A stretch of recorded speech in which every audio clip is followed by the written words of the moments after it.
2010, a year after you start your internship, you meet Nipsey Hussle. How did you guys meet?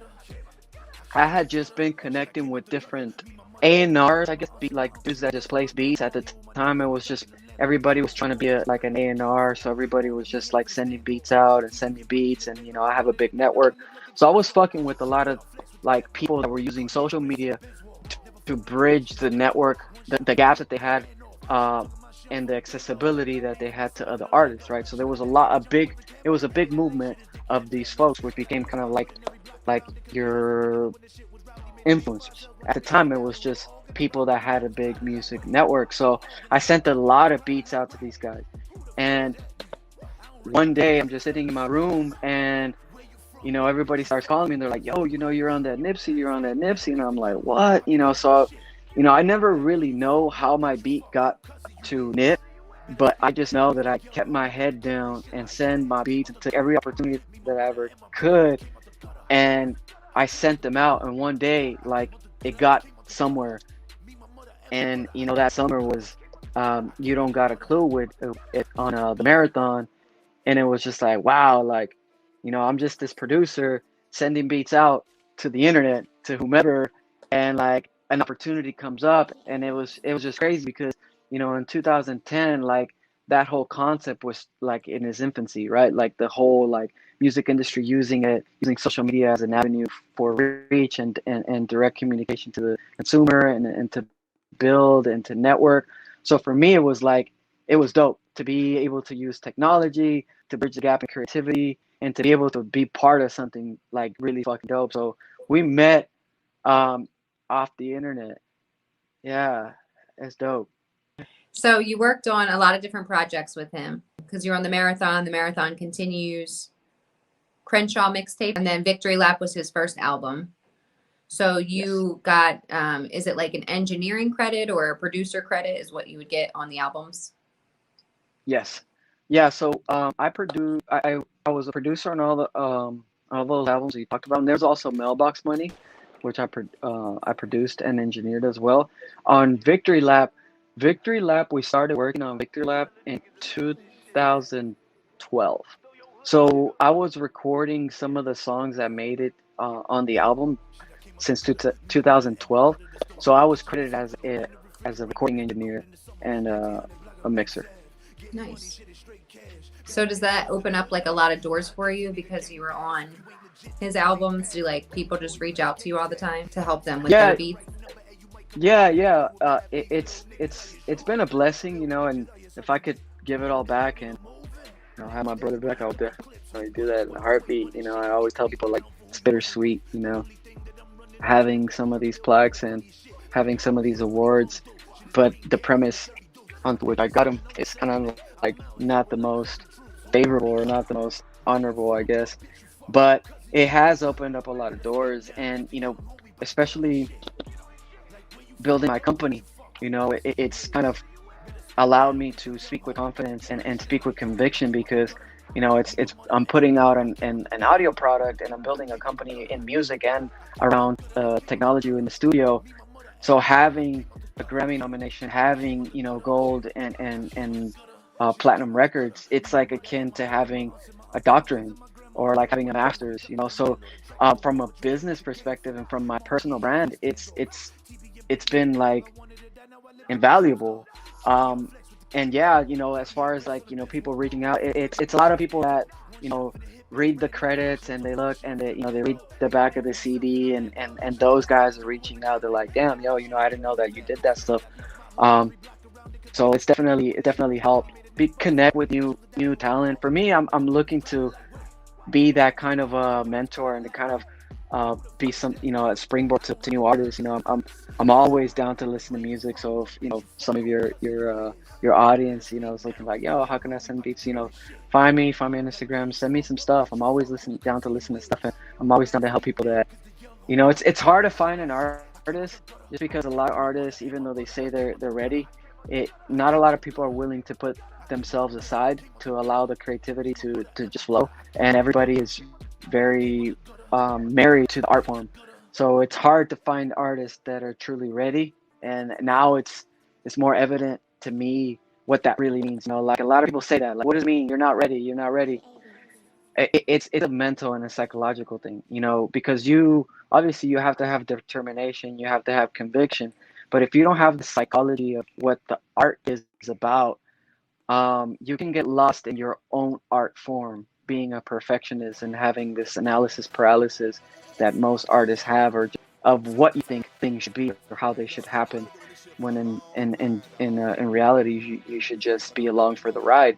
Right. And that sounds weird, but when you're just starting, you should allow things to happen before you try to, you know, put these tools to use. You should just see how they work first. And I think that a lot of artists fail to do that. You know, a lot of artists fail to just be like, how can I add value? You need me to do this, let's do that. You know, you need me to do this, cool, let's do that. And they fail to realize that time is on their side. You know, in a year's worth, in a year's time, if you get in where you fit in, you know, by the time you're fit in, you know, you're going to be an invaluable piece of the situation. You'll be able to leverage some of the situations that you built around you. So I'm looking to work with artists like that, you know, to help them and be a mentor, just like someone was for me. What do you think is the best memory that you have with Nipsey? Oh man, one of the dopest memories I got is when we recorded Crenshaw's Lost True Story. Recorded at a DJ Ski studio, and it was just a dope night.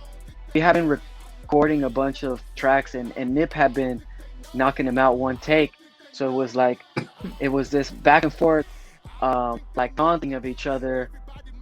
If I was ready for him to knock it out in one take, and making sure that I didn't fuck up, like make sure I get the take, because you know you have that with the artists, like, oh shit bro, I wasn't recording, or like I wasn't ready for you, you know. So like it happened a couple of those times where he just started going off, and I was like, damn bro, I wasn't even recording you. And he's like, come on bro, like one take Jake. So we, you know, so with that preface, you know, we were at DJ Ski studio, and he gets on the mic and he's like, all right Wizzo, if I knock this out, all y'all gonna give me 100 push-ups. And I'm all like, damn Jake, like that.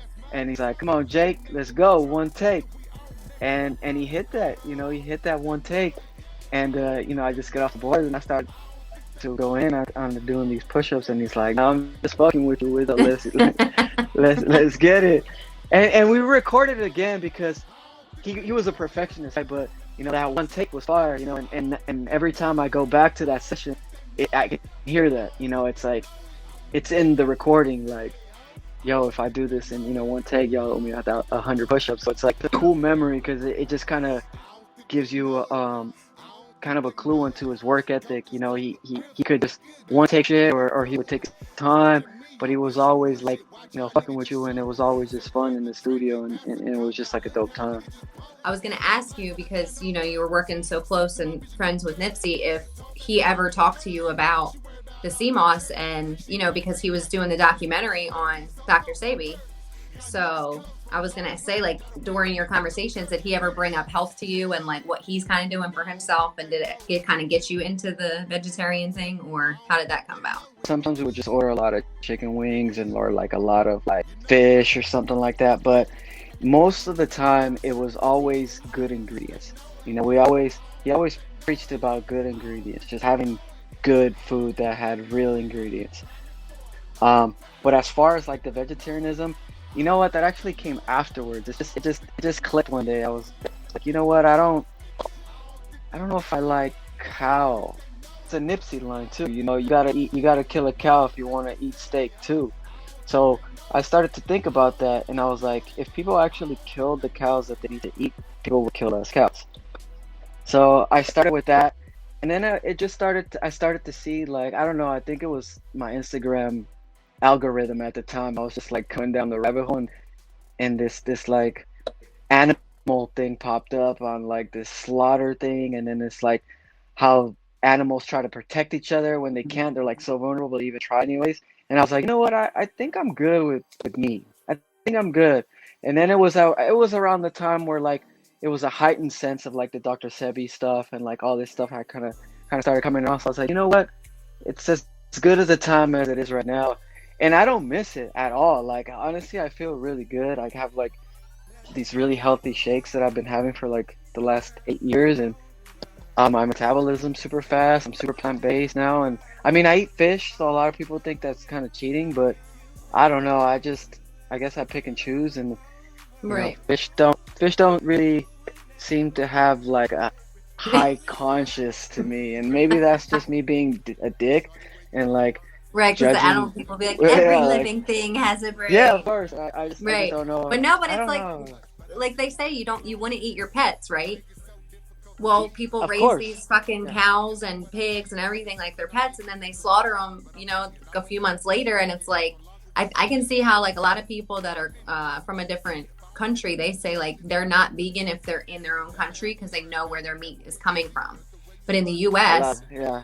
yeah, you never know where your shit's packaged. You don't know who touched it, what else it mixed with, So Yeah. I've been trying to I've been That. watching the videos and I'm still can't really Yeah. connect it. So I'm getting there. The amino acids and just the hormones, like when the animal is dying, like when they're getting slaughtered, like all that stuff matters because it's going inside of you, right? So it's like you Right. are what you eat, and if you're just this like nervous, if you're eating this just nervous animal that's like dying, or like drinking, cow breast milk, and it's like this cow produced this milk for its calf, but now they separate them because that's how you get the milk, and now the cow's all stressed out, and then like they milk it, and then that goes into you. Like, what do you think that does to you? So I started to look at that from that perspective, but I don't try to preach it, and like, but it's like if you really stop and think about it, like this like commercialization of processed meat is just not good for us. It really isn't. Right. Like, I don't know. I think we're gonna see those health issues somewhere. Like maybe not our generation, maybe not the next one, but somewhere along the lines, we're gonna figure out what all that's gonna be doing to us. All right, Wizzo, thank you so much for being on the Yeah, show. Did you have a good time? I had a great time. Yeah, and it seems like you did. You went in deep with my story, so I appreciate that. Yeah, Thank you thank you for for allowing me to sharing. I tell my appreciate story. it. Until next time, guys. Peace out. Shit, I came out the gutter. Me, my mother, and my brother. The stove in the kitchen was heat for the winter. Refrigerator was the cold in the summer. 1900 block of Mapes Ave. Getting money, shit is straight cash. Back then it was the good life. Nowadays you need a gang pass. If you ain't legit, then you can't pass. Them young boys playing gang tag.